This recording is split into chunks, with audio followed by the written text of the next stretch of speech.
What's popular YouTube? Another day, another shameless ad plug on Thorin's channel.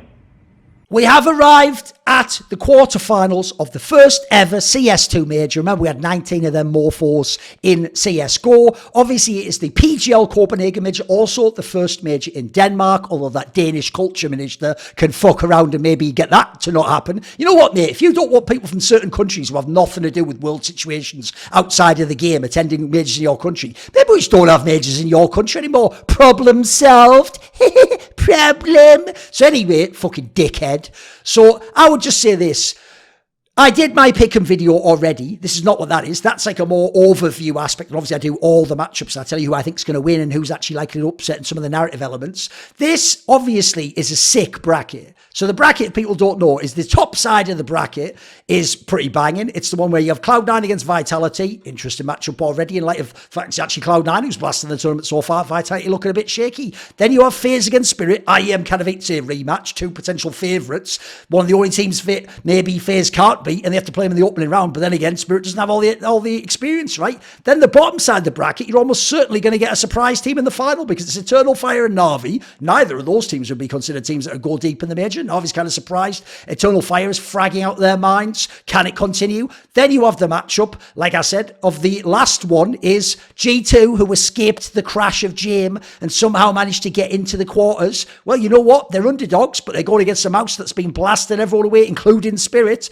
Hey, can Nico and Modesty get it done? Or will that mouse NXT project plus Yimfa actually turn out to be the truth and be a team that goes to the finals? Well, for this one, I'm obviously going to be reviewing the first two matchups, Cloud9 Vitality and Spirit-FaZe. And even though the top side of the bracket, this part, is mega heavy from names, it's actually not as obvious. Like Vitality isn't a clear-cut team to win the final right now. No one actually knows, will Spirit do it at the major in the playoffs? Can FaZe Clan do that like classic hardest team to beat and so clutch on LAN and they come alive in the playoffs? Maybe Cloud9, even without an AWPer, can get it done against an ill Ziwu or a Vitality that's looking a little bit more shaky in terms of cohesion and require pop-offs from players like Flames. I think it's quite interesting. I actually did an episode of Counterpoints as well that you can go and watch.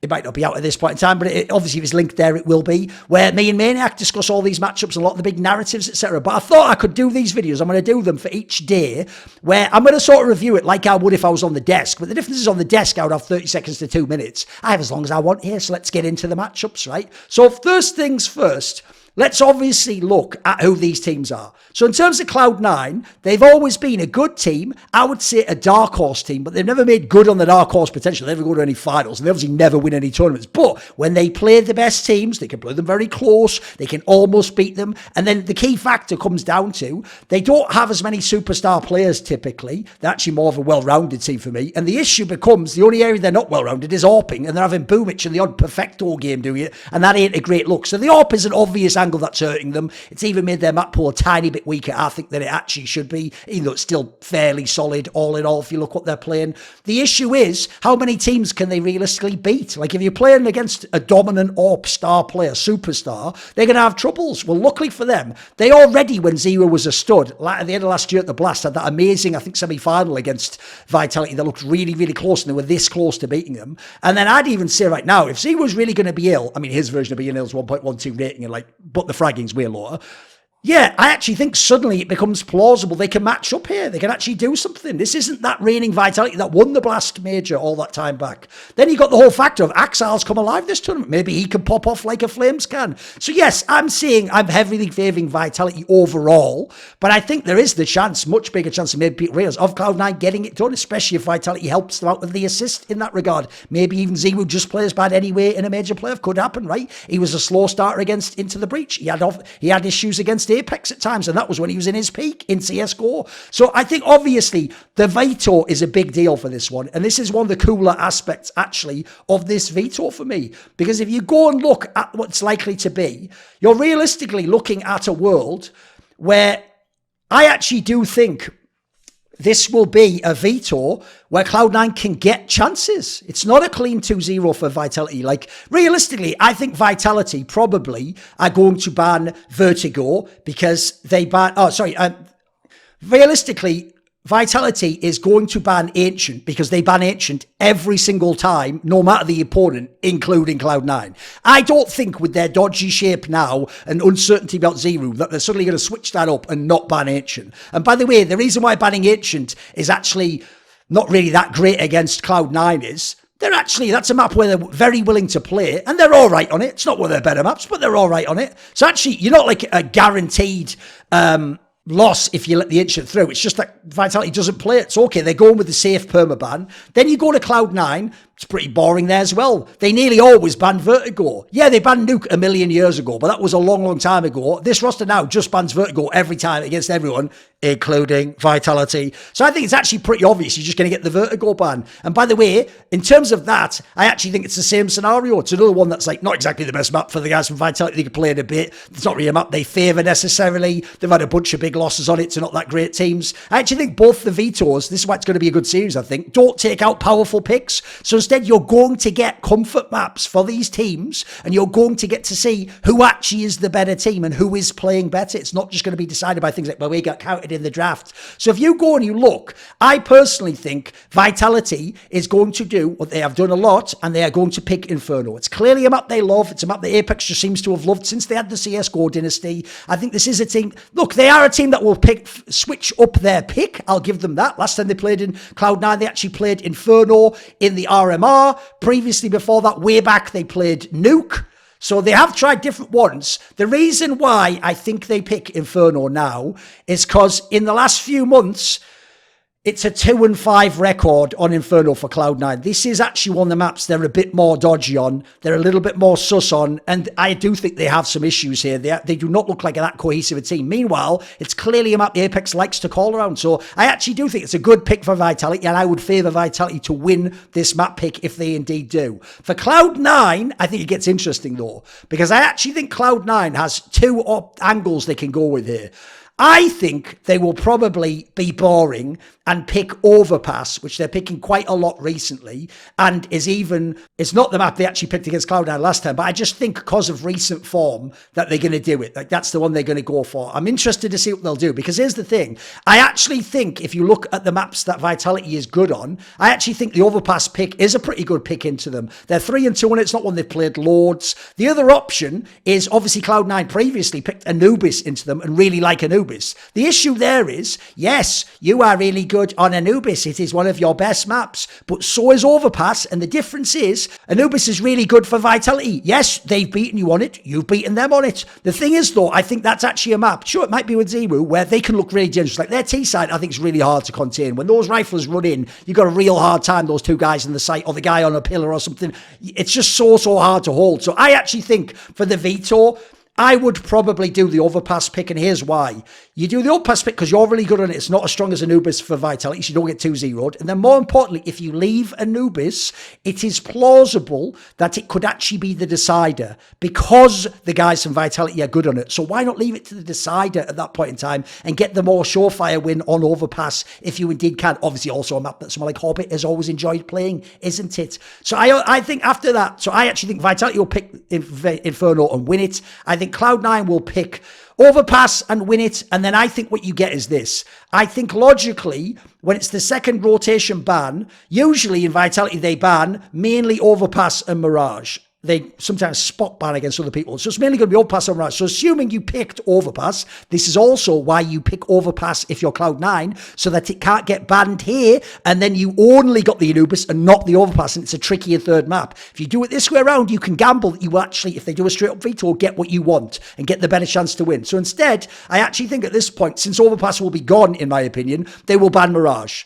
And I actually do think that banning Mirage here is not a bad move. It's not a good map for Cloud9, but the problem is it's also not a very good map for the guys from Vitality. So I think you just get it out the way, and then crucially, the Anubis is left over. You know they really like Anubis, and second rotation, what is that? They like to ban maps like Nuke, Inferno, Mirage, overpass. I think logically, if you leave Cloud9 with an option between Nuke, which is one of their least played maps, or Anubis, one of their favourite maps with a win record on, and they've won on some top team, they're going to pick Anubis. They're going to let you, as Vitality, have a strong map for you because they're going to have to pick their strength given the choice of Nuke or Anubis. And by the way, you're obviously a pretty good Nuke team, so odds are they're not going to gamble into that. So in that scenario, you get Anubis decider, and yeah, you know what? I'm going to say that Vitality wins it. I think they pull through. I think they are the better team overall. I do love the Cloud9 romance. I actually think it's better for them also to go at this point and then just get an AWPer, just get a good Russian AWPer in it. When it comes to the other quarterfinal, which is obviously Team Spirit against FaZe Clan, you have two of the absolute heavyweights of CS2. Obviously, FaZe Clan has been in the final of every single tournament they've been in. 6 finals if you count the online Thunder pick, 5 if you count the lands. The issue is they won the first few and then they've lost the last few. They lost 2 to Vitality and they lost obviously the best of 5 IM Katowice final to Spirit. If you're Spirit, it was only at Katowice that you got the proper lineup with Shiro, Zontix and Donk together. You murked that event, then you had a little stumble at the RMR, but it's okay, you qualified, and Mouse is pretty good, and then you've been pretty much almost flawless at this tournament. You've been pretty good again, you're looking in excellent form. The main questions are, do you have the experience? That's obviously the edge that goes massively to FaZe. Even people like Frozen have been mixing it up in playoffs in the past. Sure, he hasn't been as good, which is an angle I have an issue with. You need all the FaZe players to be very good. Crucially, Ro8 hasn't been the superstar rifler that I wanted him to be. He's been very spotty from game to game. He's had some series, he's just sort of disappeared kind of a bit quietly.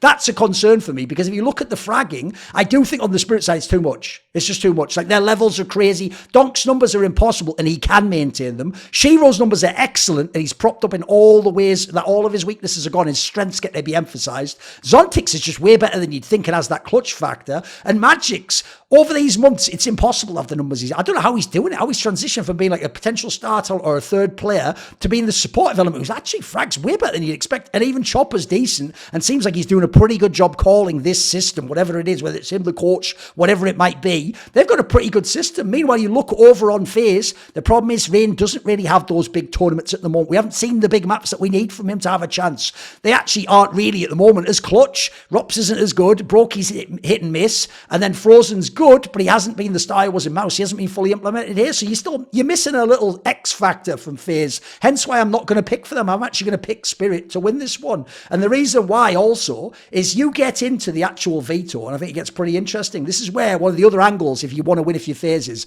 I think Carrigan can't do a standard Veto. I think you've just seen too much. You've seen how the scrims are going apparently. With what's happened thus far, I think you need to go with the crazy angle, but do you have the balls to do that? Because if you look at this team, FaZe is really good on Nuke, pretty good on Ancient. Then it starts to get a bit more sus. They can win Overpass, pretty good on Mirage still when they need to be. Infernal's spotty, and Anubis is, I don't know about that. It's kind of just bit, and they don't play Vertigo famously. Meanwhile, on the side of Spirit, they're mega on Mirage, Ancient, Nuke's pretty good. Vertigo, they haven't had to play that much and they only lost to Mouse. Overpass, they're pretty good. Anubis, yeah, they have that close loss to Na'Vi when Wonderful did a 1v5 at Katowice. Aside from that, they're pretty good. The problem with how much they win is it makes their whole map pool really good. So then you've got to look at stylistic aspects and how you're going to match up. So that's where it gets interesting for me, because when it comes to the ban, I'm going to make it that FaZe goes first for this one. FaZe will ban Vertigo because they ban Vertigo every single time, except against Imperial where they banned Overpass. So I actually do think there's a world where you just do the Vertigo ban. It's not the greatest map for the guys from Spirit. So I would say this.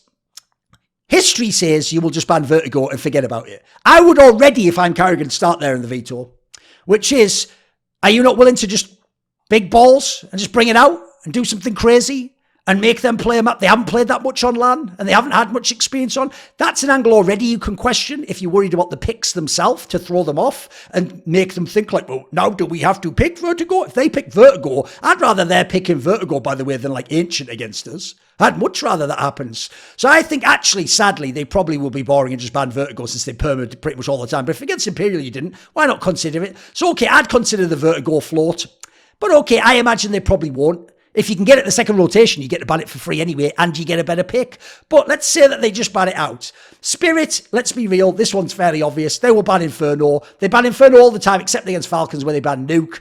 And then you look, they ban Inferno against FaZe 2 times. I think they will just ban Inferno here. It's just a pretty obvious one to do. It's not exactly like it's the best map for the guys from FaZe, by the way. It's not even that good a map right now. It's just a comfort ban. And if you've got as good a map pool, as good a team as Spirit, why not just get it out the way and not have the surprise factor? I mean, God forbid you float this and then actually Carrigan does do the big balls pick into it. Now you have to play it, right? Who wants to deal with that? Not me. I'll tell you that right now, since they don't play it and haven't played it on LAN at all. So the difference is I'm more certain they will do the Inferno ban. Then you come to the map picks, and I do think, quite frankly, that this will be where I think FaZe will potentially switch it up. Because FaZe previously was picking Nuke. By the way, their best map, a map they've won against most teams in the world on. They're really good on this map. You know the obvious problem? The team they lose to is Spirit. They've lost both times to Spirit on this map. So I have to say, if you look at it, Nuke's also a pretty good map, but it's not one of the ones they spam in Spirit. They've obviously even had a loss on it. They lost to Na'Vi on it, didn't they? So I would say, if you look at it, I think the gamble here is you don't do the Nuke pick. Because if you do the Nuke pick, you've just got into it too many times, and they'll also be heavily prepping that. I think the pick at this point in time is Mirage. Normally, Carrigan likes to leave that to a third map and see what the other team does with their second ban, or let someone else pick it as their map to give you a chance to do it, because it's just an up and down map. Obviously, this is a map you've lost twice to Spirit on too. The difference is, one of them was 10-13 and one was 11-13. These are the maps where I actually think you have a shot against Spirit, and crucially, T-side, this is where Carrigan is one of the best players of all time as an IGL, is those mid-rounds on T-side of this map. And I actually do think the clutch factor even comes into play for FaZe. I think if you pick Mirage, you actually do give yourself a chance at least to win a map here. Now, with that said, I'll be boring and say I think probably Spirit will still win anyway. I think they are just a better team. But I think if you pick Mirage, I do think you've got a decent shot at getting this.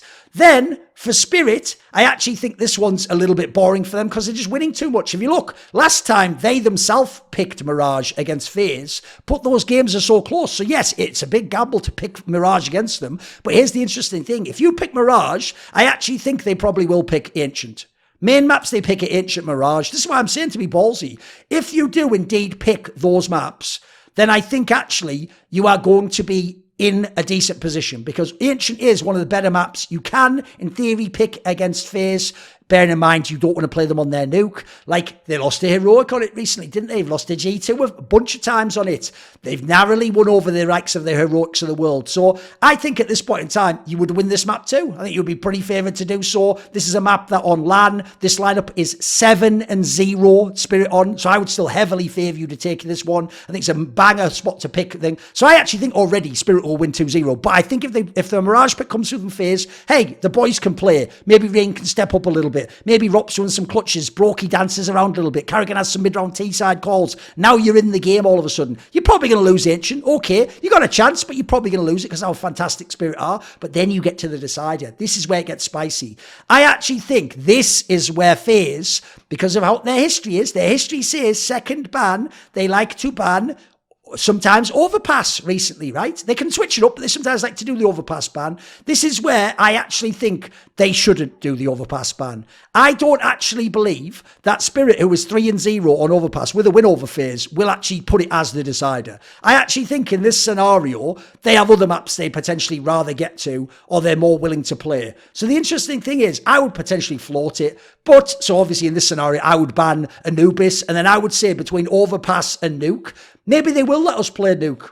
Maybe they'll let us do it. I think it's kind of a coin flip for them. It depends where they feel comfy. They've beaten us on nuke recently, so they might go into it. Well, here's the thing. Getting Mirage and nuke in any order is a chance, at least for FaZe Clan, in this series. Instead, they'll probably be boring and ban overpass. If they do, Spirit will just ban nuke. I think we'll get the Anubis decider. And I do favour the guys from Spirit to win Anubis, and therefore they will win this quarterfinal and they will be in the semi-finals. Hear me now. Because the thing is, I wouldn't be able to get all the work I do without my brethren, the Mandem, in the Skrilluminati, my Patreon community, because this video, like all of them on my channel, is kindly supported by Frisky, Matt Pugnatio Rajcula, Ahmed Hadjou, Jensen Goh, Tobias Bernasconi, Animosity, Toucan, Tosh, and you know it. A special thanks always goes out to Jerky's Minion, who always has my back. Would you like to ask a question in my regular AMAs? Do you want to suggest a topic or a guest I could take in my work? Do you want teasers? Find out who the upcoming guests are going to be. Maybe you want to be part of those lengthy esports discussions I do with my top donators. Well, if so, put your money where your mouth is and join the Skrilluminati today, where?